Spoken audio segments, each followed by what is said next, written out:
اعوذ باللہ من الشیطان الرجیم، بسم اللہ الرحمن الرحیم۔ السلام علیکم ناظرین، میں ہوں آپ کا میزبان Mirza Nadeem Baig, programme views and news with Mirza Nadeem Baig میں۔ ناظرین محترم، آج ایک بہت ہی اہم موضوع کے ساتھ آپ کی خدمت میں حاضر ہوں۔ بارسلونا کے قریبی علاقے کورنیا de Llobregat میں المونیم کے کام کی ایک فیکٹری پورسیانا پورتاس کورنیا کام اور کوالٹی کے اعتبار سے بااعتماد ادارہ، جہاں پر تمام کام جدید مشینری پر کیا جاتا ہے۔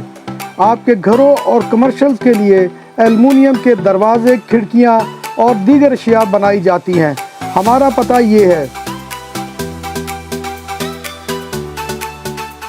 ناظرین محترم، جیسا کہ آپ جانتے ہیں کہ پچھلے پروگرام میں نے اپنی بپتا آپ کو سنائی تھی کہ پاکستان میں اس وقت ہوں اور مجھ پر کیا بیت رہی ہے اور کس طرح کے حالات اس کا مجھے سامنا کرنا پڑا ہے۔ لیکن اس کے بعد بہت سے ہمارے ناظرین تھے، ویورز تھے، انہوں نے مجھ سے سوالات کیے، اور ان میں سے یہ سوالات تھے کہ میں نے جرم کیا کیا تھا کہ جس کی وجہ سے مجھے اتنی وہ کڑی سزا دی گئی ہے۔ تو سب سے پہلے تو یہ جان لیں کہ میرا جرم یہ تھا کہ کونسلیٹ میں آج سے 1.5-2 سال پہلے ایک واقعہ پیش آیا تھا کہ اس وقت کے کونسل جنرل کہ جن کے اوپر وومن ورکر کی جانب سے ہراسگی کا الزام لگایا گیا تھا اور سیکسول ہراسگی کا الزام تھا۔ اور اس کے بعد یہاں آپ کو معلوم ہے کہ بارسلونا میں وہ کوئی میری وجہ سے نہیں ہوا تھا، 2 پروٹیسٹ ہوئے تھے کونسلیٹ کے سامنے اور پے در پے ہوئے تھے، جس میں سینکڑوں افراد نے شرکت کی تھی۔ یعنی کوئی میرے اکیلے کا معاملہ ہوتا تو پھر تو علیحدہ بات تھی، اور اس میں بے شمار صحافی بھی شامل ہوئے تھے، سیاسی سماجی شخصیات بھی شامل ہوئی تھی کہ جنہوں نے اس پروٹیسٹ کو ارینج کیا تھا، اور اس میں مطالبہ یہی کیا گیا تھا کہ چونکہ کونسل جنرل کے اوپر الزامات جھوٹے ہیں تو اس کو وہ معاملے کو ختم کیا جائے۔ لیکن اس معاملے کو بہت ہوا دی گئی، اور یہاں تک ہوا کہ جو ہمارے سفیر میڈرڈ ہیں جو پاکستان کی جانب سے یہاں پر متعین ہیں، شجاعت راٹھور صاحب، انہوں نے ایک بہت ہی لیگل کام کیا تھا۔ اس کا پہلے بھی تذکرہ ہو چکا کہ انہوں نے یہاں کے مقامی میڈیا کو یہ خبر دی، اور مقامی میڈیا نے اس خبر کو نہیں چھاپا، اسپین کے اندر تو چھپی پھر انہوں نے پاکستانی میڈیا کو اپروچ کیا، اور ظاہر بات ہے کہ پاکستان کی بدنامی کی خبر تھی، لہذا یہاں پر اسپین کے میڈیا کو اس خبر کی ضرورت نہیں تھی، کیونکہ آپ کو پتہ ہے ڈپلومیٹ کو امیونٹی حاصل ہوتی ہے اور کوئی خبر بھی اس کے خلاف نہیں لگ سکتی جب تک کہ اس کا ادارہ خود نہ چاہے۔ تو ان کے ادارے نے یہ ایک معاملہ کیا کہ اس کے خلاف خبریں لگوائی، اور وہ خبریں صرف پاکستانی اور اسپینش میڈیا میں نہیں چھپی بلکہ انڈین اخبارات میں بھی ہیں۔ آپ جا کر کبھی گوگل کو سرچ کریں تو یعنی کہ ملک کی بدنامی اس حد تک کی، اس کے اوپر وہ میں نے پھر وہ مخالفانہ موقف دیا، اور میں نے اس کے اوپر پے در پے پروگرام بھی کیے جو میرے آج بھی چینل کے اوپر موجود ہے۔ ان پروگراموں کے اندر میں نے اس کو پروٹیسٹ کیا کہ یہ ملک کا نام بدنام کرنے کا معاملہ ہے۔ سفیر پاکستان یا امبیسیڈر جو ہوتا ہے اس کا یہ کام ہوتا ہے کہ وہ وہاں پر جا کر ملک کے چہرے کے اوپر اگر کوئی داغ بھی ہے تو اس کو صاف کرے، لیکن انہوں نے اس چہرے کو داغدار کرنے میں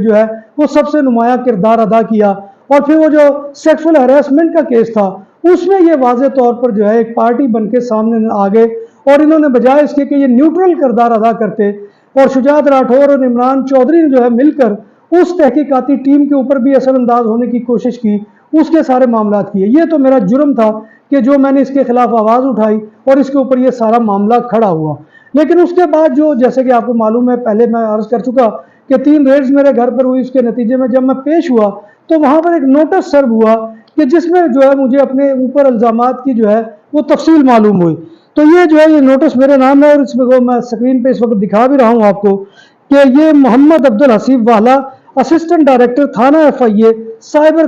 کرائم گجرانوالہ کی جانب سے ہے۔ چونکہ انکوائری مقدمہ نمبر 948/23 میرے زیر دریافت ہے، اور میرے علم میں یہ بات آئی ہے کہ آپ انکوائری کے حالات و واقعات سے بخوبی واقف ہیں، لہذا آپ کو بذریعہ حکم نامہ پابند کیا جاتا ہے کہ آپ مورخہ 18/8/2023 کو بوقت 2 بجے تھانہ FIA سائبر کرائم گجرانوالہ، غوثیہ پلازا، سٹی ہاؤسنگ سکیم، نزد موڑ، امن آباد، GT روڈ، گجرانوالہ میں پیش ہو کر ان سوالات کے جواب دیں۔ اب یہ سوالات یہ میرے اوپر الزام ہے۔ اب یہ تعمیل کی صورت میں آپ کے خلاف یک طرفہ کارروائی عمل میں لا کر گرفتاری کا تحرک کیا جائے گا۔ تفصیل الزامات: غیر قانونی طور پر درخواست دہندہ کے ساتھ ہونے والے فراڈ۔ اب یہ درخواست دہندہ کون ہے اس کا یہاں پر کوئی تذکرہ نہیں ہے۔ آن لائن کی رقم کیش آؤٹ کرانے کا الزام ہے، یعنی کہ میں نے ظاہر بات ہے کہ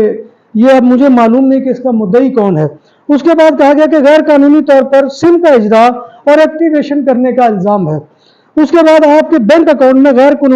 غیر قانونی ٹرانزیکشن پائی گئی ہیں جو کہ درخواست دہندہ کے ساتھ ہونے والے آن لائن فراڈ کے متعلقہ ہیں۔ اور اس کے بعد آپ کے نام جاری سم کے موبائل میں استعمال ہوئی ہے، وضاحت کریں کہ آپ کا ملزم کے ساتھ کیا تعلق ہے۔ تو ناظرین محترم، یہ جو ہے یہ سارے الزامات تھے، اور آپ کو معلوم ہے کہ جہاں یہ کہا گیا کہ میرے اکاؤنٹس میں جو ہے وہ غیر ملکی ٹرانزیکشن آئی ہیں، تو یہ میں پہلے بھی عرض کر چکا ہوں کہ میرا کوئی پاکستان کی سرزمین کے اوپر بینک اکاؤنٹ نہیں ہے، اور کوئی میں نے جو ہے وہ سم جو ہے یہاں پر ایکٹیو نہیں کروائی، بلکہ جولائی میں نے ایک سم آ کر جو ہے وہ اپنے جو ہے عزیز و اقارب کے اسرار کے اوپر جو ہے وہ ایکٹیو کروائی تھی، اور وہ میری زون کی سم جو ہے وہ اس وقت بھی میرے زیر استعمال ہے، اور وہ تھرو پراپر چینل یعنی بایو میٹرک سسٹم کے تحت میں نے اس کا پورے کا پورا عمل کروایا ہے۔ تو یہ جو ہے یہ جرائم تھے میرے اوپر، لیکن میں جب پیش ہوا ہوں وہاں پر جا کے ایف آئی اے کے دفتر میں، 2 پیشیاں میری بہت ہی مشقتی پیشیاں تھی کہ سخت گرمی اور حبس کے دن تھے، اور 4-4 5-5 گھنٹے جو ہے مجھے وہاں پر کڑی جو ہے وہ گرمی کے اندر کھڑا کیا گیا، اور جو ہے مجھے ہر طرف سے ہراس کر کے جو مجھ سے 3 قسم کے سوالات پوچھے گئے وہ ان الزامات سے بالکل مختلف ہے۔ اور یہ جو اس وقت آپ دیکھ رہے ہیں یہ نوٹس، اس کے متعلقہ کوئی سوال وہاں پر نہیں ہوا، مجھے جو ہے یہ پوچھا گیا کہ، اور آپ کو پتا ہے کہ یہ منی لانڈرنگ کا ایک قسم کا الزام ہے، اور منی لانڈرنگ پوری دنیا کے اندر جو ہے وہ بریکٹ ہوتی ہے دہشت گردی کے ساتھ، ٹیررزم کے ساتھ، اور ظاہر بات ہے کہ یہ بہت سنگین الزامات تھے، لیکن وہاں پر مجھے ان الزامات کے بارے میں قطعاً نہیں پوچھا۔ عبد الحسیب والا جو ہے assistant director cyber crime Gujranwala, وہ اگر حلفیہ یہ کہہ دے کہ اس نے مجھ سے اس کے متعلق کوئی سوال کیے ہیں تو میں خود گولی مارنے کے لیے اپنے آپ کو تیار ہوں، لیکن میں حلفاً کہتا ہوں کہ اس معاملے میں میرے سے کوئی جو ہے وہ سوال نہیں کیا گیا۔ مجھ سے صرف 3 سوال کیے گئے کہ عمران چودھری سے میری کیا مخالفت ہے۔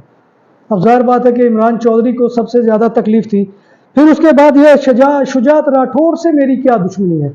یہ جو ہے یہ سارا معاملہ۔ پھر اس کے بعد تیسرا کہ آمنہ عمر سے میری کیا رقابت ہے، اس سے کیا مسئلہ ہے۔ تو ظاہر بات ہے کہ یہ تینوں سوال گھما پھرا کر، اور جو وہ بہت ایک چرچا کر رہا ہے کہ میرا کوئی معافی والا معاملہ ہے، تو ظاہر بات ہے کہ جیسے میں نے پچھلے پروگرام میں عرض کیا تھا کہ اپنی جان بچانے کے لیے کلمہ کفر پڑھنا جو ہے وہ جس طرح سے لازم ہے، اسی طرح سے میں نے بھی اپنی جان بچانے کے لیے، کیونکہ پاکستان میں تو آپ کو پتہ ہے کہ جس طرح سے ہوتا ہے یہاں پر سرکاری ادارے، اور خاص طور پر ایسے ادارے کہ جو ایجنسیاں جو اس طرح سے بندوں کو گھیرتی ہیں، اور آپ کو پتہ ہے کہ وہ مسنگ کر کے اور کسی کی جان کے، میں اگر جو پہلی ریڈ میرے گھر پر ہوئی تھی 4 اگست کو، وہ جمعہ کا دن تھا، اگر میں گرفتار ہو جاتا تو ظاہر بات ہے کہ 3-4 دن تو میرے بارے میں پتہ ہی نہیں چلنا تھا، کیونکہ نہ کسی یونیفارم میں تھے، نہ کوئی نوٹس سرو ہوا تھا، میرے اہل خانہ تو بالکل جو ہے وہ گمنامی کی حالت میں رہتے، اور منگل کو جا کر اگر پتہ بھی چل جاتا تو بدھ جمعرات کو کہیں جا کر جو ہے پاسبل ہے کہ میری ضمانت ہوتی، کہ جو کہ امکان نہیں تھا، کیونکہ پتہ ہی نہیں چلنا تھا پہلے نمبر پر کہ میں کہاں ہوں اور کون سی وادی میں گم ہوں۔ تو یہ ناظرین محترم، اور پھر جو ہے اس سارے معاملے کی کوئی جو ہے وہ رپورٹ ابھی تک جو ہے وہ میرے علم میں نہیں آئی، کوئی ایف آئی آر نہیں ہے، اور یہ اسسٹنٹ ڈائریکٹر صاحب نے مجھے متعدد دفعہ یہ کہا کہ جو پوسٹیں آپ نے لگائی ہیں اس میں جو ہے وہ کسی قسم کی ایف آئی آر آپ کے خلاف نہیں بنتی ہے، اور مدعی کا بھی کوئی پتہ نہیں ہے۔ یا تو عمران چودھری اگر مدعی تھا تو سامنے آتا نا، کیوں چھپ رہا ہے وہ اس وقت اپنے جو ہے اختیارات کے پیچھے؟ یہ ساری کی ساری دھونس اور دھاندلی کی بنیاد کے اوپر کیا گیا، یہ جو ہے اختیارات کا ناجائز استعمال کیا گیا، جسے میں جو ہے سب سے بڑی کرپشن سمجھتا ہوں۔ اس کے بعد جو مجھے آف لوڈ کروایا گیا، جب میں فلائٹ کے لیے 15 ستمبر کو لاہور ایئرپورٹ پر گیا، تو وہاں پر بھی ایمبیسی، وہ میں نے جب ان سے پوچھا کہ میرا مسئلہ کیا ہے، تو انہوں نے کہا جی عمان ایمبیسی میں آپ کا مسئلہ ہے۔ 100% حلال کھانوں کی تو ایک ہی نام، عادل تندوری ریسٹورنٹ۔ بارسلونا میں مہمان نوازی کا پہلا نام عادل تندوری ریسٹورنٹ، بر صغیر کے روایتی حلال کھانوں کا مرکز، گرل تندوری روسٹ، چکن اور مٹن ٹکا، سبزیاں اور تڑکے والی دالیں، رس ملائی اور فالودہ۔ قاری عبدالرحمان کی فخریہ پیشکش غریب و امیر کے لیے، بارسلونا کے قلب میں واقع عادل تندوری ریسٹورنٹ کا یہ استے نمبر 9 نزد دراسانہ ہاسپٹل